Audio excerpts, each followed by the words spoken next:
Combien de versions de toi sont déjà mortes en silence? Combien de fois t'es-tu reconstruit en faisant semblant que tout allait bien? Et quand tout s'est écroulé, qu'est-ce qui, exactement, a survécu à l'intérieur de toi? L'homme fort est celui qui, même brisé en morceaux, continue de porter son nom avec dignité. Friedrich Nietzsche. Il vaut mieux être craint qu'aimé, si l'on ne peut être les deux. Nicolas Machiavel. La ruine est le chemin vers la transformation. Rumi. Nous portons tous des cicatrices que nous ne montrons jamais, des blessures qui font mal en silence et des fantômes qui murmurent la nuit quand plus personne n'écoute.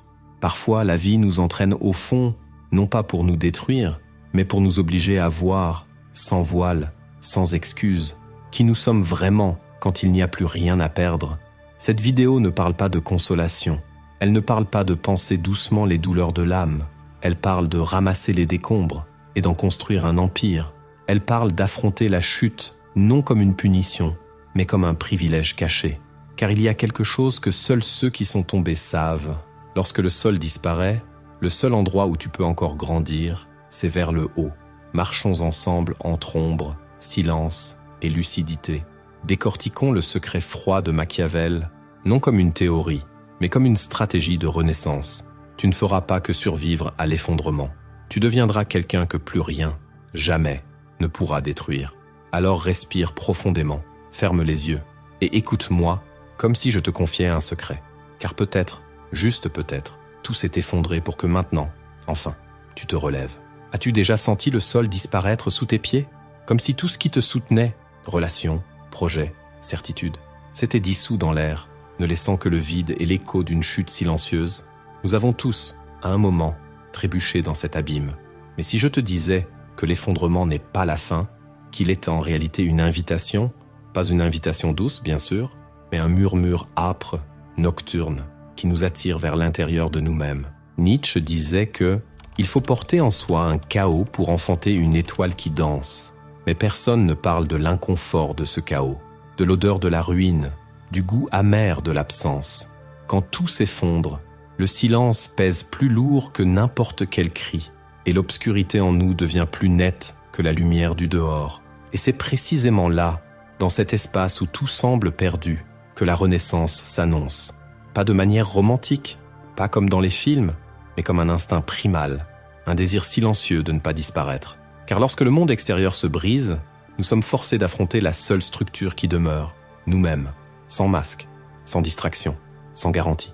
C'est dans ce vide que nous commençons à entendre autre chose, non plus la voix de la peur, ni la litanie de l'apitoiement, mais un appel ancien, brutal, presque sauvage.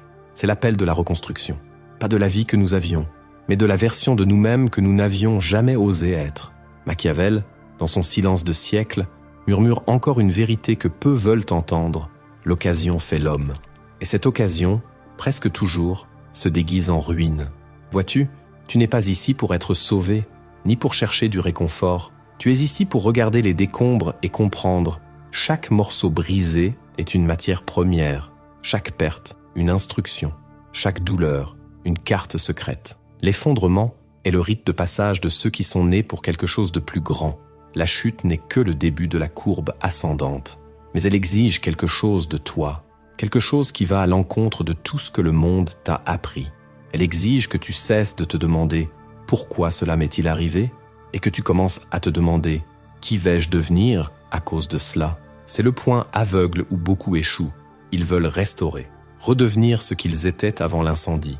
Mais toi, non, tu ne veux pas revenir, tu veux transcender. Et cela, c'est dangereux, car cela signifie renoncer au confort. Cela signifie abandonner les illusions qui te gardaient en sécurité. Cela signifie tuer la version de toi qui a survécu mais n'a jamais osé vivre vraiment.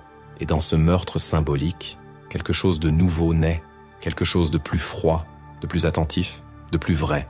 Le monde ne nous doit ni réponse, ni justice, mais il nous offre quelque chose de plus précieux, le miroir de la ruine. Et dans ce miroir, nous pouvons nous voir nus, réels, prêts. Alors si tout s'est écroulé, peut-être est-ce parce que tu ne rentrais plus dans cet espace trop étroit. Peut-être que ce que tu appelles une fin n'est que le premier souffle d'un nouveau commencement. Mais avant, tu devras traverser ce désert, seul, les yeux grands ouverts, car dans le silence de la nuit, quand personne ne regarde, c'est là que tu commences à te refaire. Et si tu es encore ici, à lire ces lignes, c'est qu'une partie de toi veut encore se battre, veut encore se relever. Alors respire profondément, regarde autour des décombres. Le monde s'est effondré, oui, mais maintenant, c'est à ton tour de construire quelque chose que rien ne pourra plus jamais détruire. Avant de continuer, savais-tu qu'il existe quelque chose de plus dangereux que l'échec? La stagnation silencieuse. Cette sensation d'être toujours occupé, mais jamais en paix, toujours à chercher quelque chose, mais sans savoir exactement quoi. Cela arrive souvent parce qu'on essaie de changer ce qui est à l'extérieur, sans reconstruire la base mentale qui soutient tout le reste. Il existe un processus peu connu qui enseigne exactement cela. Comment aligner pensée, décision et comportement autour d'un but clair et d'un esprit plus stable. Cette approche, fondée sur la philosophie stoïcienne et la science du comportement, aide de nombreuses personnes à sortir du chaos mental pour retrouver une vie plus présente, autonome et alignée. Nous avons enregistré une vidéo expliquant ce processus étape par étape et l'avons mise à disposition sur notre site. Vous pouvez y accéder dès maintenant en scannant le QR code ou en cliquant sur le lien dans la description ou dans le premier commentaire épinglé. As-tu déjà observé un joueur d'échecs? Il ne déplace pas les pièces par impulsion. Chaque action est pensée 5-10 coups à l'avance. Non pas parce qu'il veut paraître intelligent, mais parce qu'il sait que l'échiquier est impitoyable avec ceux qui agissent sous le coup de l'émotion. Se reconstruire après l'effondrement exige cette même froideur. Il ne s'agit pas d'émotion, il s'agit de calcul. Il s'agit de devenir le stratège de sa propre âme. Machiavel l'avait compris bien avant n'importe quel manuel moderne de dépassement de soi. Il écrivait pour des princes, mais parlait à tous ceux qui désirent le pouvoir de ne plus jamais être détruit. Pour Machiavel, il n'y a pas de place pour l'innocence sur le champ de bataille. Et la vie, même déguisée en routine, est un champ de bataille où l'on perd par naïveté et où l'on gagne par perception. La première étape du stratège, c'est d'abandonner le sentimentalisme. C'est douloureux, je le sais, mais tu dois laisser mourir la partie de toi qui attend encore la justice, parce que la justice, dans ce monde, n'est pas la règle, c'est l'exception. Et pendant que tu l'attends, la vie continue de passer, tandis que ceux qui comprennent les règles cachées du jeu continuent de gagner en silence. Machiavel disait que la fortune est comme une femme. Elle favorise les audacieux, ceux qui la prennent de force, ceux qui n'hésitent pas. Ce n'est pas une question d'arrogance, c'est une question de positionnement intérieur, de ne plus se placer dans le rôle de celui qui demande, mais dans celui qui prend ce qui est nécessaire. Être stratège, c'est observer, non réagir. C'est noter chaque trahison, non pour ruminer la rancune, mais pour apprendre les schémas. C'est se souvenir de chaque échec, non pour souffrir à nouveau, mais pour cartographier ses faiblesses. C'est affronter ses anciennes erreurs avec la froideur d'un chirurgien, coupant les illusions comme il couperait une tumeur. Et quand je dis cela, je ne parle pas d'une froideur insensible. Je parle d'un nouveau type de sensibilité, celle qui perçoit l'atmosphère, les intentions cachées, les faiblesses dissimulées. C'est une sensibilité affûtée, tactique, silencieuse. Tu commences à voir les gens comme des pièces, les situations comme des scénarios, les émotions comme des outils, et ta propre douleur comme un carburant. Car si tu ne transformes pas ta douleur en stratégie, elle sera utilisée contre toi. Tu sais ce qui effraie le plus ceux qui t'ont vu tomber. Ce n'est pas que tu te sois relevé, c'est que tu sois revenu plus lucide, plus silencieux, plus dangereux. L'homme qui a souffert sans apprendre est un imbécile. Mais l'homme qui a souffert, appris, et qui désormais observe en silence, cet homme devient imprévisible. C'est pour cela que Machiavel dérange encore autant, parce qu'il ne t'apprend pas à être gentil, il t'apprend à ne pas être manipulé, il t'apprend à regarder le jeu tel qu'il est, cru, froid, et pourtant gagnable. Maintenant, ferme les yeux un instant. Pense à tout ce qui t'a déjà fait tomber. Pense à tous ceux qui t'ont sous-estimé. Pense à tous les moments où tu as perdu par excès de confiance, par hésitation, par désir de plaire. Maintenant, ouvre les yeux et dis-toi, cela n'arrivera plus jamais. Non pas parce que tu es devenu amer, mais parce que tu es devenu stratégique. Il y a un moment, au cours du voyage, où quelque chose change. Ce n'est pas visible à l'œil nu. Il n'y a ni feu d'artifice, ni musique de triomphe. C'est silencieux, presque imperceptible. Et pourtant, c'est le tournant le plus brutal de tous. La douleur a déjà été ressentie. Les larmes ont déjà été séchées. Les cris n'ont plus de force. Et à la place de tout cela, surgit le vide. Mais ce n'est pas un vide de désespoir. C'est un vide pur, froid, neutre. Un espace où le nouveau peut naître. C'est là que commence à se former l'inébranlable. Cette naissance n'a rien à voir avec ce que nous imaginons habituellement. Il n'y a ni étreinte, ni applaudissements, ni bras ouverts. Il n'y a que toi, debout, au milieu de ce qui reste. Et tout autour de toi, les ruines de ton ancienne identité. Chaque fragment brisé de ton histoire est désormais une matière brute.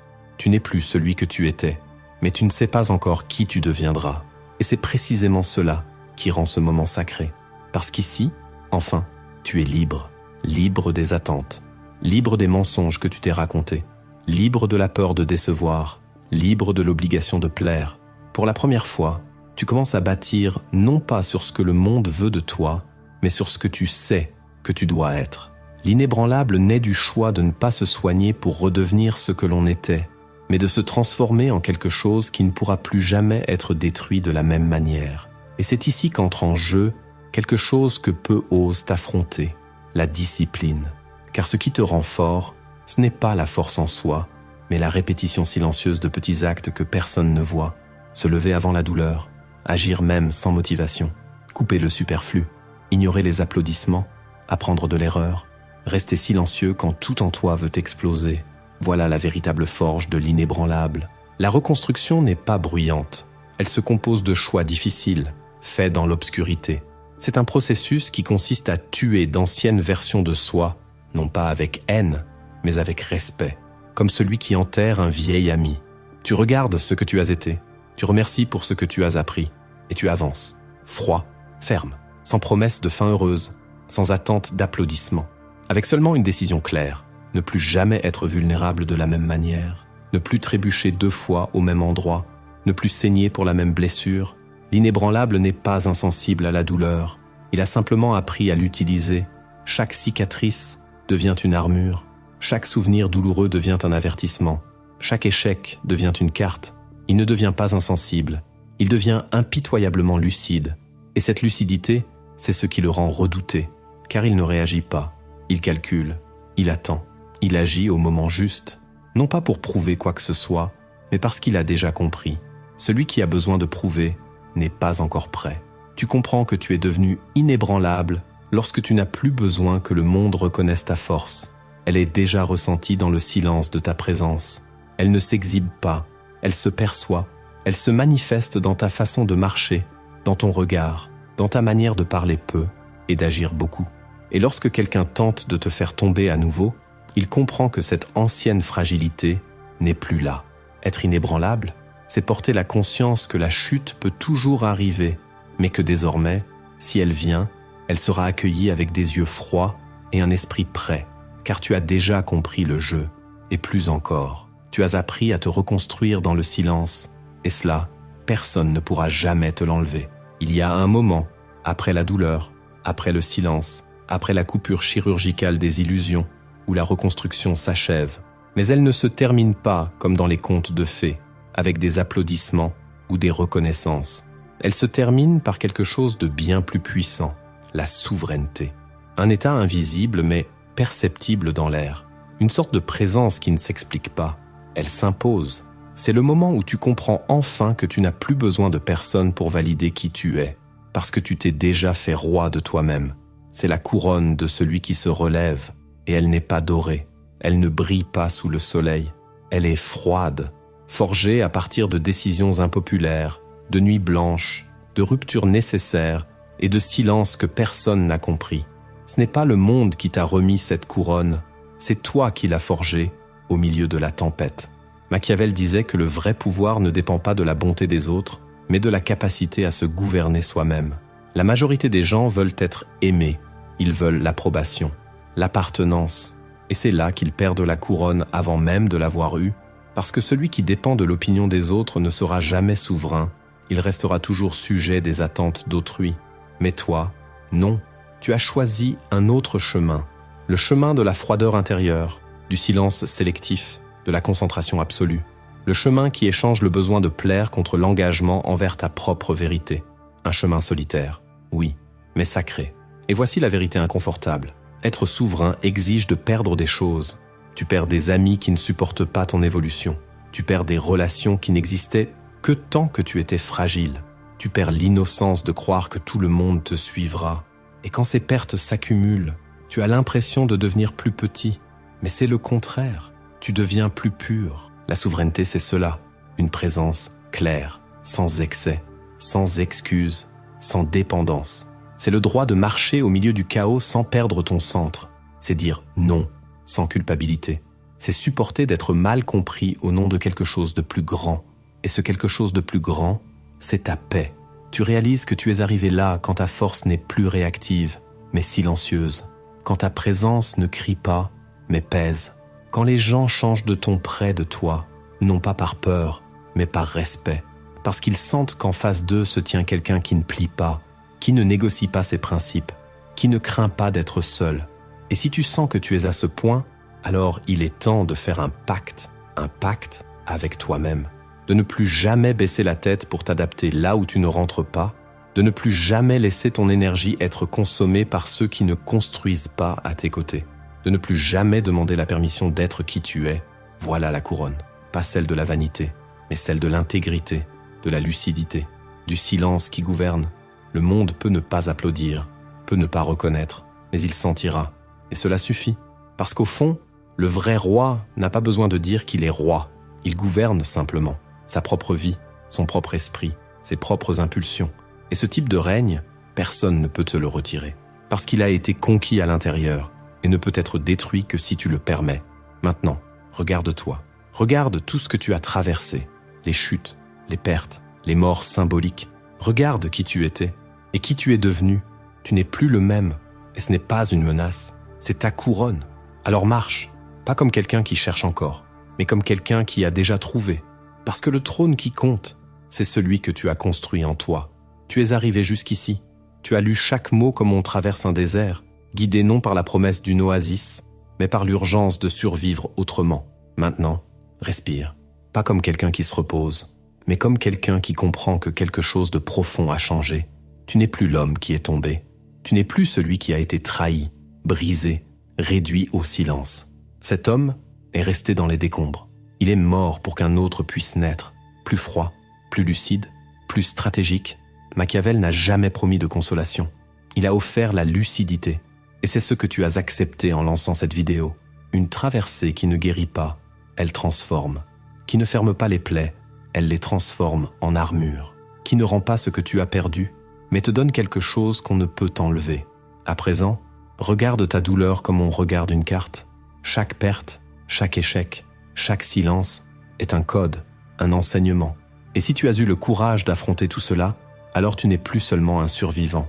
Tu es une menace pour la médiocrité qui autrefois a failli t'engloutir. Mais voici la question finale, celle que personne ne peut répondre à ta place. Maintenant que tu t'es reconstruit, que vas-tu bâtir avec le pouvoir que la douleur t'a remis ?